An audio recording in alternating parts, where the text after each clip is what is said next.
Well, everyone, iOS 18.7.2 has just officially came out, and iOS 26.1 has just officially came out. So let's go and see how both of these particular updates kind of compare against one another. Now, the big thing I can tell you, and if you're going to go ahead and look at both these particular versions of software, I think a really important thing to keep in mind here is that within iOS 18.7.2, this is probably that version of software that might be giving you a slightly better type of experience. Now, clearly iOS 26.1 is going to be giving you more features and more, updates and improvements, but iOS 18.7.2 is probably going to be the more stable version of software, and that's the one that I think, if I'm going to go through and recommend any version to anybody, that's the one that I think makes a lot more sense. Within iOS 18.7.2, this particular version of software, it's not going to be as featureful. You're not getting liquid glass. You're not getting a new, app animation opening. There's not really anything crazy going on here that we haven't already seen before, but it is going to be a more stable version of software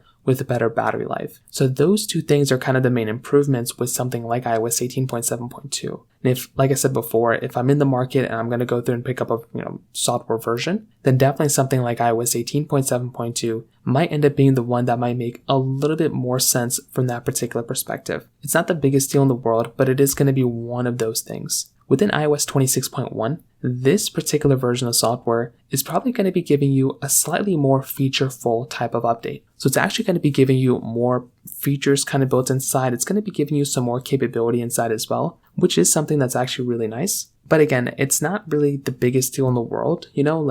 This update is going to be getting better over time. And the good thing is to keep in mind is that if you're on iOS 18.7.2, you can update to iOS 26.1 at any point, and it's going to be very easy for the most part. But if you're on iOS 26.1 and you're having to downgrade to 18.7.2, that is a much more difficult situation. That is not going to be as easy, and you're definitely going to run into some problems if you're going to go down that road. So kind of keep that in mind. That's kind of how I see these updates holding up. I would probably recommend sticking with iOS 18.7.2 as this point than iOS 26.1. So in terms of that pretty much covers it up there. If you have any other thoughts or questions, please let me know in the comment section below. Hit the like button, that would mean so much, but definitely hit that subscribe button. More importantly than everything else, I love every single one of you guys. Hopefully I'll catch you guys in the next video. Peace out till then.